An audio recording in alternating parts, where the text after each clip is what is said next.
ನೀನು ತುಂಬಾ ಲೈಕದೆ ನಾನು ಒಬ್ಬ ಸಿಂಗರು ಬಂದು ಈ ಲೆವೆಲ್ ಪರ್ಫಾರ್ಮ್ ಮತ್ತೆ ಅದೇ ಹೇಳ್ತಾ ಇದ್ದೀನಿ, ಮ್ಯೂಸಿಷಿಯನ್ಸ್ ತುಂಬಾ ಶೈ ಇರ್ತಾರೆ. ಅದು ಬಾಳು ಅಂತೂ ಮಾತಾಡೋಕೆ ಇದು ಮಾಡ್ತಾನೆ. ಎಷ್ಟು ಚೆನ್ನಾಗಿ ಡ್ಯಾನ್ಸ್ ಮಾಡಿದೆ ಬಾಳು, ಸೂಪರ್ ಆಗಿ ಮಾಡಿದೆ.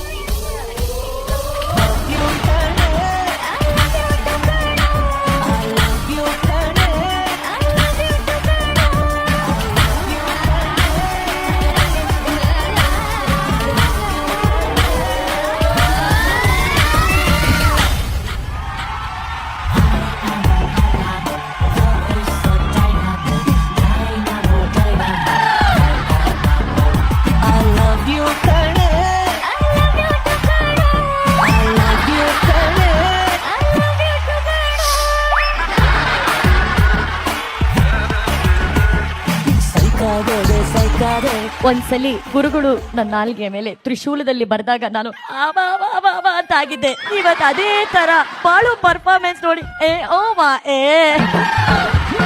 ಉತ್ತರ ಕರ್ನಾಟಕದ ಬ್ರ್ಯಾಂಡು ಅನ್ಕೊಂಡು ಅವಳನ್ನ ಬೆಂಡಲ್ಲಿ ಡ್ಯಾನ್ಸ್ ಮಾಡ್ತಿದ್ಯಲ್ಲೋ. ಮಗ ಏನಾಯ್ತು ಮಗ ನಿಂಗೆ? ಏನಿಲ್ಲಕ್ಕ, ಇದೊಂದು ಡ್ಯಾನ್ಸ್ ಮಾಡ್ಬೇಕಂತ ಹೇಳಿದ್ರು. ನನಗಂತೂ ಮೊದಲಿಂದ ಡ್ಯಾನ್ಸ್ ಬರಲ್ಲ, ಆದ್ರೂ ನಮ್ಮ ಹೆಮಿಜಿ ಸರ ಮಾಡ್ತಾರಲ್ಲ, ನಾನು ಮಾಡ್ಬೋದಂತ ಪ್ರಯತ್ನ ಮಾಡಿದ್ದೆ. ಏನೇ ಹೇಳಿ ಅನು, ಇವತ್ತು ಇಡೀ ಸೆಟ್ ಅಲ್ಲಿ 2 ತರ ಬೆಂಕಿ ನೋಡಿದೆ. ಒಂದು ಸ್ಟೇಜ್ ಮೇಲ್ ಬೆಂಕಿ, ಇನ್ನೊಂದು ಸೋಫಾಲ್ ಬೆಂಕಿ. ಗಗನ್ ಅವ್ರು ನಂಗೆ ಮೆಂಟರ್ ಅಷ್ಟೇ. ಆಸ್ ಆರ್ಟಿಸ್ಟ್ ಅವ್ರು ಪರ್ಫಾರ್ಮ್ ಮಾಡಿದ್ದಾರೆ, ನನಗೇನ್ ಬೇಜಾರಿಲ್ಲ. ಆಲ್ ದ ಬೆಸ್ಟ್ ಅವ್ರಿಗೆ. ಪ್ರವೀಣ್, ಅಲ್ಲೇನೋ ಒಂದು ಬ್ಯಾಕ್ ಗ್ರೌಂಡ್ ಅಲ್ಲಿ ಸ್ವಲ್ಪ ಸ್ಮೋಕ್ ಹೋಗ್ತಾ ಇದೆ. ಖಂಡಿತ ಇಲ್ಲ. ಚನ್ಯಾಜಿ ಈ ಪರ್ಫಾರ್ಮೆನ್ಸ್ ನೋಡಿ ಅಂತ ಹೇಳಿ ಬಾಯ್ ಬಿಟ್ಕೊಂಡು ಕುತ್ಕೊಂಡು ಕನ್ನಡಕ ಹಾಕೊಂಡವ್ರೆ. ಅಣ್ಣ ಮನೆಗೆ ಹೋಗ್ಬಿಡೋಣ ಅಣ್ಣ. ನಮ್ಗೆ ಏನಕ್ಕಂದ್ರೆ ನೆಕ್ಸ್ಟ್ ಸರಿಗಮಪ್ಪ ಸಿಂಗರ್ಸ್ ಎಲ್ಲ ನಾವೇನಕ್ಕೆ ಆಡ್ಬೇಕಾ, ಹಾಡ್ಗಿಡಲ್ಲ ಹೋಗ್ರಿ, ಡ್ಯಾನ್ಸ್ ಚೆನ್ನಾಗಿತ್ತು, ಅಲ್ಲಿ ಏನು ಇಲ್ಲಿ ಮೆಂಟರ್ಸ್ ಹತ್ರ ನಾವು ಕಲಿಬೇಕಂತ ಪ್ರಾಕ್ಟೀಸ್ ಮಾಡ್ಬೇಕಂತ. ಇಲ್ಲಿ ನೋಡ್ರಿ, ಐ ಲವ್ ಯು ಕಣೆ ಅಂತೆ. ಭಾಳ ಇವತ್ತು ಆಕ್ಚುಲಿ ನಿಮ್ ಭಾಳ ಬೆಳಗ್ತೆ. Actually thank you sir. ನನಗೆ ನಿಮ್ಮ ಹಾಡುಗಳು ತುಂಬಾ ಇಷ್ಟ, ನೀವು ಬರೆಯೋ ಶೈಲಿ ತುಂಬಾ ಇಷ್ಟ. ನೀವು ತುಂಬಾ ಸಿಂಪಲ್ ಆಗಿ ಈಸಿಯಾಗಿ ಬರೀತೀರಲ್ಲ, ಆದ್ರೆ ನಿಮಗೆ ಗೆಲುವು ಕೊಟ್ಟರು.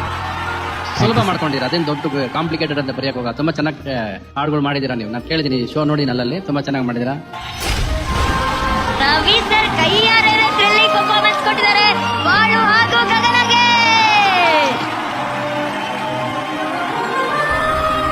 ರವಿ ಸರ್, ನೀವು ಮಾತಾಡ್ಬೇಕಾದ್ರೆ ಒಂದು ಯೋಚನೆ ಬಂತು. ಮೊನ್ನೆ ಇತ್ತೀಚೆಗಷ್ಟೇ ನೀವು ಇದೇ ರೀತಿ ಒಂದು ಕಾರ್ಯಕ್ರಮದಲ್ಲಿ ಹೇಳಿದ್ರಿ, ಅಪ್ಪು ಸಿನಿಮಾ ಬಿಡುಗಡೆ ಆಗ್ಬೇಕಾದ್ರೆ ಡಾಕ್ಟರ್ ರಾಜ್ಕುಮಾರ್ ಸರ್ ಅವರು ನಿಮ್ಮ ಕೈ ಹಿಡ್ಕೊಂಡು ನಿನ್ನ ಅದೃಷ್ಟ ನಮಗ್ ಸ್ವಲ್ಪ ಕೊಡಪ್ಪ ಅಂತ ಹೇಳಿದ್ರು. ಸರ್, ಆ ಅದೃಷ್ಟ ನಿಮ್ ಕೈ ಹಿಡಿದ್ರೆ ಸಿಗುತ್ತೆ ಅಂತ ಅಣ್ಣೋರೇ ನಂಬಿದ್ದಾರೆ. ಇವತ್ತು ಬಹಳ ಉತ್ತರ ಕರ್ನಾಟಕದಲ್ಲಿ ಬೆಳೆದಿರುವಂತಹ ಒಂದು ಹುಡುಗ ಇಡೀ ಕರ್ನಾಟಕಕ್ಕೆ ಪರಿಚಯ ಆಗಿದ್ದಾನೆ. ಅವನು ಕೂಡ ನಮ್ಮ ಇಂಡಸ್ಟ್ರಿಲಿ ದೊಡ್ಡ ರೀತಿಲಿ ಬೆಳಿಬೇಕು ಅಂದ್ರೆ ಅವನ ಕೈ ಹಿಡಿದು ನಿಮ್ಮ ಅದೃಷ್ಟದ ಬ್ಲೆಸ್ಸಿಂಗ್ಸ್ ಅವ್ನು ಕೊಟ್ಬಿಟ್ರೆ ಅವನು ಚೆನ್ನಾಗಿ ಬೆಳಿತಾನೆ ಸರ್. Please sir.